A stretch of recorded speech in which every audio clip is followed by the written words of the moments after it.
Imagens de horror não param de sair de Gaza. Apesar da escassez de combustível, dos apagões da internet, da censura da mídia e do assassinato de jornalistas, uma enxurrada de crianças mortas, civis massacrados e bairros que eram vibrantes sendo bombardeados até se tornarem pilhas de entulho fumegante manchadas de sangue, ainda consegue escapar do bloqueio. Por meses, essas imagens foram gravadas em nossas mentes e partiram nossos corações, provocando sentimentos de impotência e lançando uma sombra desoladora sobre nossas noções de uma humanidade compartilhada. Em choque com a carnificina exibida em seus feeds do Instagram, progressistas e pessoas ditas de esquerda exigiram que seus governos tomassem uma atitude, fizessem o que é certo e se juntassem às pessoas nas ruas pedindo o fim do massacre. Em vez disso, os políticos do Ocidente dobraram a aposta, disfarçando sua cumplicidade com pedidos fracos e equivocados por um massacre um pouco mais humano. Essa hipocrisia e essa manipulação estão criando uma geração desiludida. Nos chamados Estados Unidos, milhões de jovens estão lentamente digerindo o fato de que Biden e todo o Partido Democrata preferem entregar a presidência de volta a Trump do que tomar medidas significativas para controlar Netanyahu e os fascistas em seu governo. Muitas pessoas se perguntam por que, diante de crimes de guerra reconhecidos internacionalmente e da repercussão política, os governos ocidentais continuam a dar carta branca aos etnonacionalistas ensandecidos que comandam o Estado de Israel. Cada pessoa dará uma resposta diferente, desde os antigos estereótipos antissemitas sobre os Rothschild, passando por polêmicas racionalistas sobre os mercados de energia da Eurásia, até provas do racismo profundamente entranhado no Ocidente e a percepção do papel de Israel como uma fortaleza dos valores europeus em uma região de bárbaros hostis. Mas há outro motivo para o apoio inabalável dos governos ocidentais às atrocidades cometidas por Israel. Gaza é uma imagem do futuro. E o futuro é sombrio.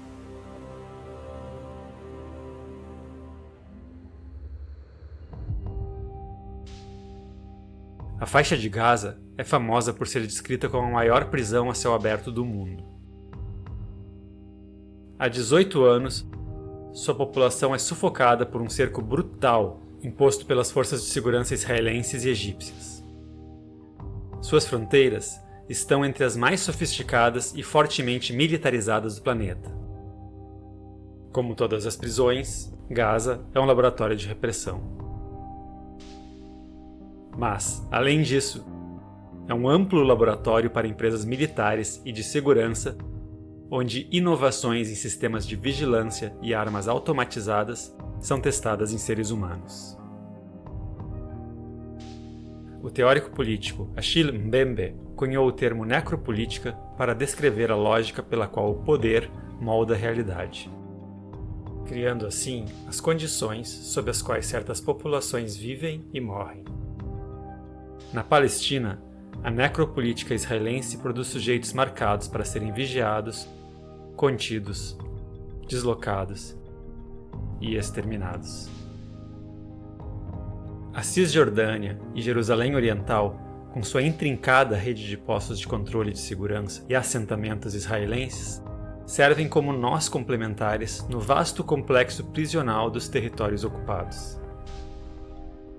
É lá que Israel treina o sistema totalitário de vigilância Red Wolf, através do qual toda a população é catalogada e rastreada biometricamente por milhares de câmeras, armadas com software avançado de reconhecimento facial. Embora Israel reivindique o direito de matar a população palestina na Cisjordânia com impunidade, a região é considerada pela ocupação sionista principalmente como local de vigilância, contenção e expulsão. Gaza, por outro lado, é uma zona de fogo livre.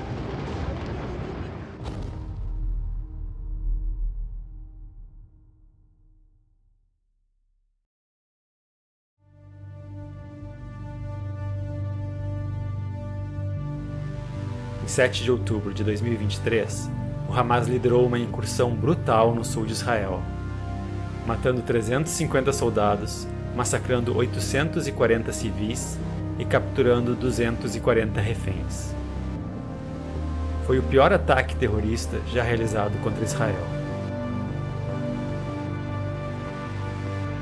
O Estado israelense respondeu com a Operação Espada de Ferro, um nome irônico para o que é efetivamente a primeira guerra em larga escala e aumentada por inteligência artificial na história da humanidade. Um elemento importante dessa guerra tem sido o sistema automatizado de seleção de alvos de Israel, conhecido como Hapsora, ou o Evangelho. As forças de defesa de Israel usaram esse sistema para assassinar mais de 20 mil mulheres e crianças e mutilar gravemente outras dezenas de milhares. Redefinindo o que são danos colaterais aceitáveis, os algoritmos do sistema geram uma lista aparentemente interminável de alvos para as bombas israelenses. Essa tem sido uma ferramenta essencial na campanha militar mais mortal do século XXI até o momento. Uma carnificina horrenda, que superou até mesmo as taxas grotescas de destruição observadas no Iraque, na Síria e na Ucrânia. Há anos, as forças de defesa de Israel seguem uma política oficial de retaliação desproporcional, com o objetivo de subjugar populações hostis através do terror. Essa política é conhecida como a doutrina Dahya.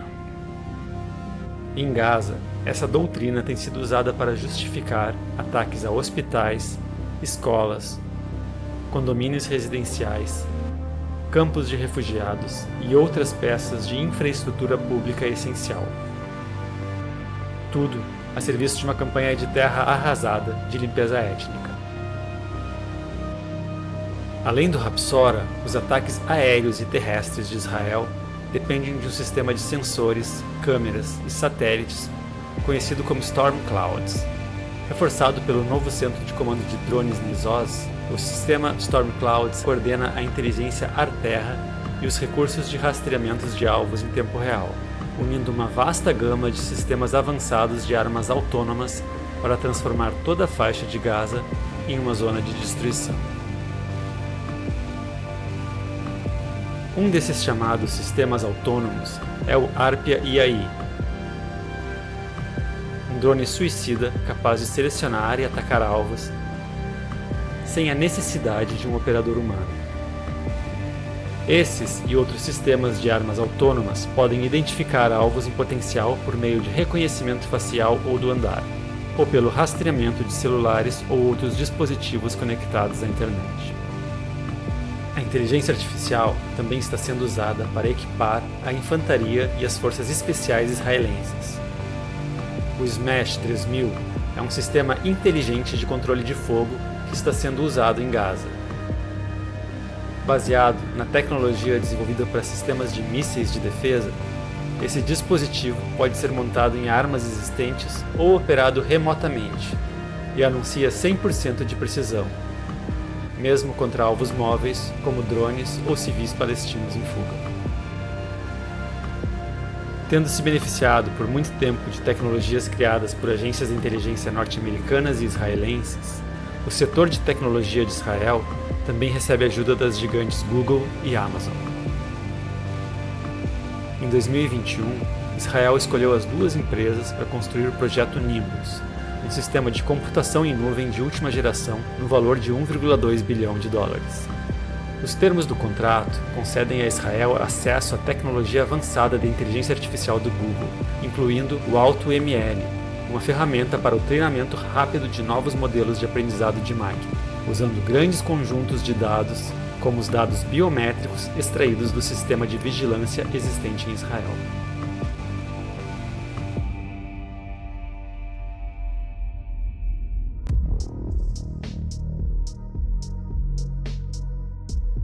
Os governos ocidentais e as empresas de segurança privada estão ansiosos para colocar as mãos nas armas automatizadas e nos sistemas de vigilância que estão em teste em Gaza. A experiência israelense nas chamadas operações antiterrorismo há muito tempo tem se mostrado inestimável para o treinamento das forças policiais do Ocidente na repressão de distúrbios, vigilância e no esmagamento dos movimentos sociais. A tecnologia criada durante a ocupação israelense também se mostrou essencial para o gerenciamento das fronteiras e segurança desses estados. Os exemplos vão desde o chamado Smart Wall, na fronteira entre os Estados Unidos e México, projetado pela fabricante de armas israelense Elbit Systems, até a frota de drones Hermes e Aeron, da União Europeia, que permite que agentes de fronteira observem os migrantes se afogando no Mediterrâneo, em tempo real, em 4K. À medida que o mundo caminha para um futuro marcado por desigualdades brutais, crescente autoritarismo e aumentos expressivos na migração humana, alimentados por conflitos etno-sectários, guerras civis, estados falidos e efeitos das mudanças climáticas, as classes dominantes do Ocidente se preparam, compartilhando tecnologias de opressão para os distúrbios que virão. É por isso que governantes do Ocidente jamais irão desafiar de forma significativa os crimes de guerra de Israel ou a lógica necropolítica de sua ocupação militar. E é por isso que nossa solidariedade e resistência devem ser conduzidas apesar e contra as instituições e os colaboradores que afirmam nos liderar. Nossos inimigos têm plena consciência de que lutam do mesmo lado na guerra social. O resultado dessa guerra vai determinar o tipo de mundo em que vamos viver. Se quisermos ver um futuro melhor do que o nosso terrível presente, caberá a nós construí-lo e lutar por ele, juntos.